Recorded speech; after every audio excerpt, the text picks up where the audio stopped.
আসসালামু আলাইকুম। আমি পুষ্টিবিদ Israt Jahan Ifat, clinical nutritionist and diet consultant. তবে একই সাথে আমিও একজন মা।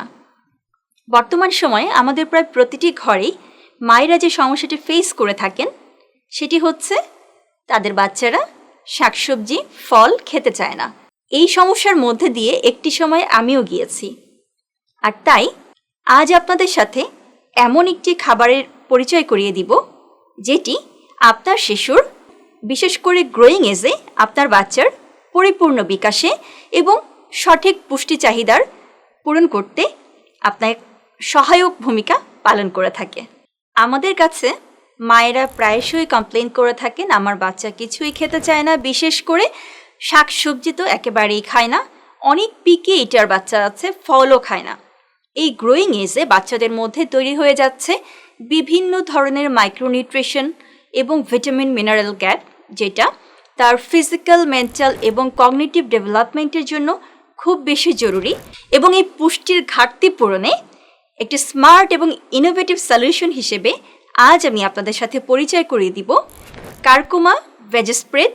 এটি এমন একটি খাবার যা আপনার শিশু থেকে শুরু করে আপনার বাসার 25 বছর বয়স পর্যন্ত এজ গ্রুপের যে মানুষ যারা রয়েছেন তাদের পরিপূর্ণ মস্তিষ্কের বিকাশ এর জন্য উপযোগী। কেননা international medical nutrition therapy guideline অনুযায়ী একটি শিশু গর্ভস্থ অবস্থায় তার মস্তিষ্কের বিকাশ লাভ করে 25%। ভূমিষ্ঠ হওয়ার পর থেকে 7 বছর বয়স পর্যন্ত তার বাকিটা ডেভেলপমেন্ট হয় এবং 25 বছর বয়সের মধ্যে একজন মানুষের ব্রেইনের প্রিফ্রন্টাল কর্টেক্স পরিপূর্ণ বিকাশ লাভ করে।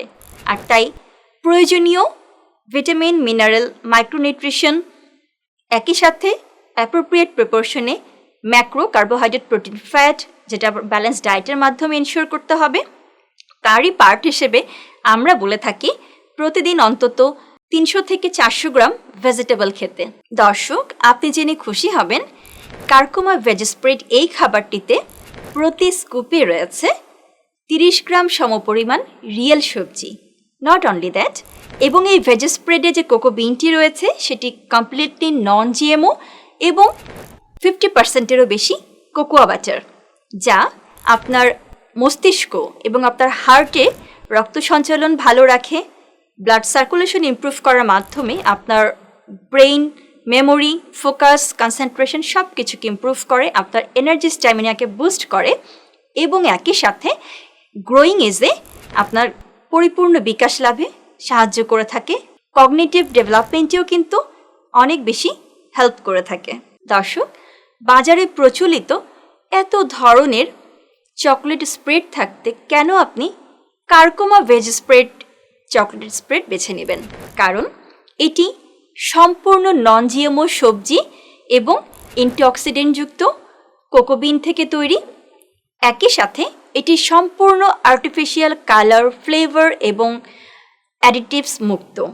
মোস্ট ইম্পর্টেন্টলি এটি সম্পূর্ণভাবে সাদা চিনি মুক্ত, তবে খেতে হালকা মিষ্টি, যা বাচ্চারা চকলেট মনে করেই খাবে, কিন্তু সে পাচ্ছে রিয়েল সবজির স্বাস্থ্য উপকারিতা। নট অনলি দ্যাট, আমি আমার 10 বছরের ক্লিনিক্যাল প্র্যাকটিসে অনেক টিনেজ, এমনকি অ্যাডাল্ট এজের মানুষও পেয়েছি যারা সবজি খেতে চায় না, যেখানে ওয়ার্ল্ড হেলথ অর্গানাইজেশন রেকমেন্ড করে প্রতিটা মানুষকে সুস্থ থাকতে হলে অন্তত 200 থেকে 400 গ্রাম এজ গ্রুপ অনুযায়ী তাকে রিয়েল সবজি খেতে হবে।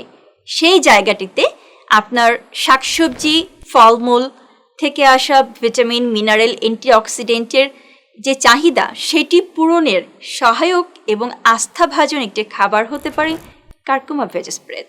দর্শক, মনে রাখবেন কোনো স্প্রেডই আপনার বাড়িতে তৈরি ভ্যারিয়েবল এবং কালারফুল সুষম ব্যালেন্স ডায়েটের বিকল্প নয়।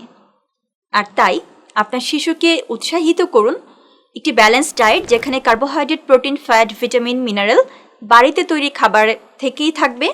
এবং শিশুকে উৎসাহিত করতে হবে প্লেট মেথড এবং বিভিন্নভাবে কালারফুল করে বিভিন্ন রেসিপির মাধ্যমে খেতে উৎসাহিত করতে হবে। বাড়িতে নিজে থেকে না বুঝলে প্রয়োজনে একজন অভিজ্ঞ ডক্টর অথবা ক্লিনিক্যাল নিউট্রিশনিস্টের পরামর্শ নিন। তবে এর সাথে অবশ্যই আপনি আপনার গ্রোয়িং এজের শিশু থেকে শুরু করে 25 বছর বা বিভিন্ন এজ গ্রুপের মানুষ যারা সবজি খাচ্ছেই না একেবারে, তাদেরকে নিশ্চিন্তে সপ্তাহে কয়েকদিন কার্কুমা ভেজ স্প্রেড খাওয়াতে পারেন। দর্শক মনে রাখবেন, আপনার এই গ্রোয়িং এজের শিশুর পুষ্টি মানে কিন্তু শুধু আজকের খাবার নয়, তার ভবিষ্যতের পুষ্টির ভিত্তি, তার ভবিষ্যৎ সারাটি জীবনের সুস্থতার চাবিকাঠি। তাই অবশ্যই সুষম ব্যালেন্স ডায়েট গ্রহণে উৎসাহিত করুন, সেই সাথে প্রাকৃতিক খাবার হিসেবে আস্থা রাখুন কার্কুমা ভেজ স্প্রেডে। সবাই ভালো থাকবেন, ধন্যবাদ সবাইকে।